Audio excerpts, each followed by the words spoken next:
Assalamualaikum warahmatullahi wabarakatuh. Berjumpa lagi dengan saya Hasan Albana di Albanas Channel. Pada video kali ini kita akan membahas soal TWK, tes wawasan kebangsaan untuk seleksi sekolah kedinasan tahun 2020. Sudah saya siapkan 6 soal tentang TWK. Mari kita bahas bersama-sama. Mempergunakan bahasa Indonesia dalam pergaulan bermasyarakat sesuai dengan amanat Undang-Undang Dasar 1945 pasal 36 menandakan bahwa A. Bahasa Indonesia merupakan serapan bahasa lokal. B. Bahasa Indonesia merupakan salah satu kebutuhan nasional. C. Bahasa Indonesia adalah bahasa persatuan dan pengantar pergaulan antar daerah. D. Bahasa Indonesia adalah kehasanahan bangsa. E. Bahasa Indonesia merupakan tujuan nasional. Jawaban yang paling tepat untuk soal ini adalah C. Sesuai dengan amanat Undang-Undang Dasar 1945 pasal 36 yang berbunyi bahasa negara ialah bahasa Indonesia. Jadi bahasa Indonesia ini sebagai bahasa persatuan dan pengantar pergaulan antar daerah karena tiap daerah memiliki bahasa yang berbeda-beda, misalkan daerah Jawa dengan daerah Papua. Begitupun meskipun dalam satu pulau ada di Jawa itu ada Sunda, ada Jawa, ada bahasa Jawa, ada bahasa Sunda, bisa jadi mereka tidak saling mengerti, makanya ada bahasa Indonesia sebagai bahasa persatuan dan pengantar pergaulan antar daerah. Kemudian nomor 2, pokok pikiran Alenia 2 pembukaan Undang-Undang Dasar 1945 memuat tentang A. Semangat kemerdekaan, B. Anugerah Tuhan terhadap kemerdekaan, C. Tujuan negara, D. Dasar negara, E. Cita-cita kemerdekaan. Oke, kita lihat semangat kemerdekaan itu Alenia pertama.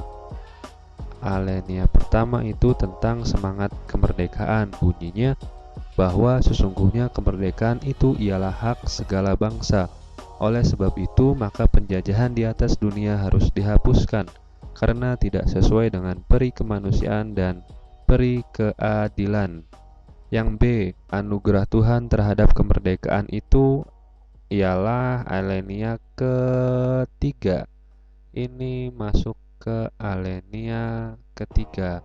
Bunyi dari Alenia ketiga itu atas berkat rahmat Allah yang Maha Kuasa dan dengan didorongkan oleh keinginan luhur supaya berkehidupan kebangsaan yang bebas, maka rakyat Indonesia menyatakan dengan ini kemerdekaannya. Nah, itu bahwa kemerdekaan itu termasuk anugerah Tuhan. Itu dijelaskan dalam Alenia ketiga. Kemudian tujuan negara. Nah, tujuan negara ini dijelaskan dalam Alenia keempat yang bunyinya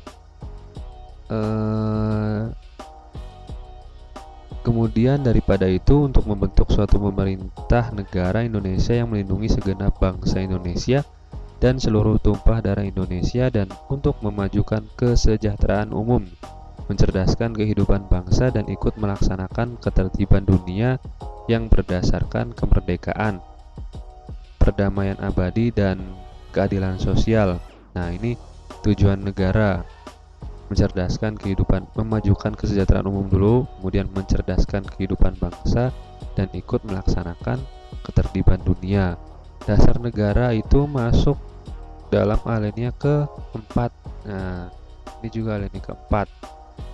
Dasar negara. Sini di Alenia keempat dijelaskan Republik Indonesia yang berkedaulatan rakyat dengan berdasar kepada ketuhanan yang Maha Esa, kemanusiaan yang adil dan beradab sampai akhir. Nah, berarti yang Alenia kedua ini cita-cita kemerdekaan. Jadi jawaban nomor 2 itu E, cita-cita kemerdekaan. Adapun bunyi dari Undang-Undang Dasar 1945 Alenia kedua yaitu dan perjuangan pergerakan kemerdekaan Indonesia telah sampailah kepada saat yang berbahagia dengan selamat sentosa mengantarkan rakyat Indonesia ke depan pintu gerbang kemerdekaan negara Indonesia yang merdeka, bersatu, berdaulat, adil, dan makmur. Jadi cita-cita kemerdekaan Indonesia di sini mengantarkan rakyat Indonesia ke depan pintu gerbang kemerdekaan Indonesia yang merdeka, bersatu, berdaulat, adil, dan makmur. Oke, soal selanjutnya. Kalimat Bhinneka Tunggal Ika memiliki sejarah historis dan sakral bagi bangsa Indonesia. Berdasarkan sosial kultural, semboyan tersebut digali dari A. Sejarah bangsa, B. Karakter masyarakat Indonesia, C. Identitas kesukuan, D. Kebudayaan mayoritas, E. Sejarah dan realitas masyarakat. Oke, kita lihat. Bhinneka Tunggal Ika itu artinya berbeda-beda tetapi tetap satu jua. Meskipun beda tapi tetap satu. Berdasarkan sosial kultural, kalau kita lihat sejarah bangsa Indonesia, digali dari sejarah bangsa Indonesia ini kurang lengkap. Kemudian dari karakter masyarakat Indonesia, nah ini juga kurang lengkap. Jadi yang lengkap itu berdasarkan semboyan tersebut itu digali berdasarkan sejarah dan realitas masyarakat. Jadi jawabannya E, tidak berdasarkan identitas kesukuan atau dari suku tertentu, tidak dari kebudayaan mayoritas, tidak, tapi dari sejarah dan realitas masyarakat Indonesia. Kemudian soal selanjutnya. Kekayaan akan keberagaman suku, budaya, dan sejarah perlu dipertahankan sebagai salah satu cara menumbuhkan rasa cinta terhadap tanah air. Dalam konsep pembelajaran PKN, pendekatan antropologis dalam menghadapi keberagaman tersebut kecuali A. Adat istiadat merupakan warisan budaya. B. Keanekaragaman adalah potensi ketahanan nasional. C. Rasa persatuan seluruh rakyat Indonesia. D. Keanekaragaman dapat mempersatukan. E. Adat istiadat dipelajari untuk menghadapi globalisasi. Nah, kalian kan di sekolah sudah belajar tentang PKN.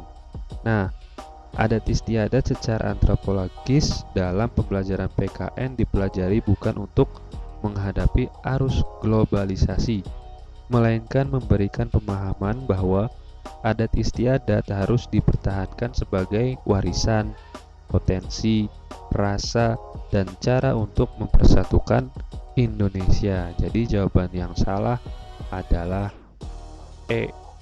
Oke, soal selanjutnya. Maksud dari pemerintahan oleh rakyat dari negara demokrasi adalah A. Pemerintahan yang berjalan mendapat pengakuan dari rakyat. B. Pemerintahan dalam menjalankan pemerintahan berdasarkan atas nama rakyat. C. Pemerintahan yang dijalankan untuk kepentingan rakyat. D. Pemerintahan mendapatkan legitimasi rakyat untuk menjalankan roda pemerintahan. E. Pemerintah harus mendengar aspirasi rakyat. Oke, jawaban yang paling tepat adalah B. Pemerintahan dalam menjalankan pemerintahan berdasarkan atas nama rakyat, bukan atas nama golongan, bukan atas nama partai politik atau atas nama yang lain, tapi pemerintahan harus menjalankan pemerintahannya berdasarkan nama rakyat, berdasarkan rakyat. Itu namanya demokrasi oleh rakyat. Nah, itu oleh rakyat itu ya pemerintahan dilakukan oleh rakyat berdasarkan atas nama rakyat. Nah, seperti itu. Selanjutnya, prinsip nasionalisme Indonesia dalam kerangka keberagaman, persatuan dan kesatuan tersusun dalam kesatuan majemuk dalam aspek kecuali kesatuan rohani, kesatuan cita-cita, kesatuan sejarah, kesatuan nasib, kesatuan kebudayaan. Oke, kita pahami dulu soalnya. Prinsip nasionalisme Indonesia dalam kerangka keberagaman. Oke, tersusun dalam kesatuan majemuk. Nah, ini dalam kesatuan tapi majemuk. Rohani itu ya majemuk. Di Indonesia itu banyak agama, tapi apakah bisa disatukan dalam satu agama, dalam satu rohani? Tidak. Berarti jelas jawabannya adalah A. Kesatuan rohani itu ya majemuk, tapi tidak bisa disatukan dalam satu rohani. Misalkan satu agama disatukan tidak bisa. Cita-cita, semua orang punya cita-cita, majemuk gitu cita-cita, tapi bisa disatukan dalam satu cita-cita. Misalkan cita-cita dalam bernegara. Kemudian sejarah, semua orang di Indonesia memiliki sejarah yang berbeda, tapi bisa disatukan dalam satu sejarah Indonesia.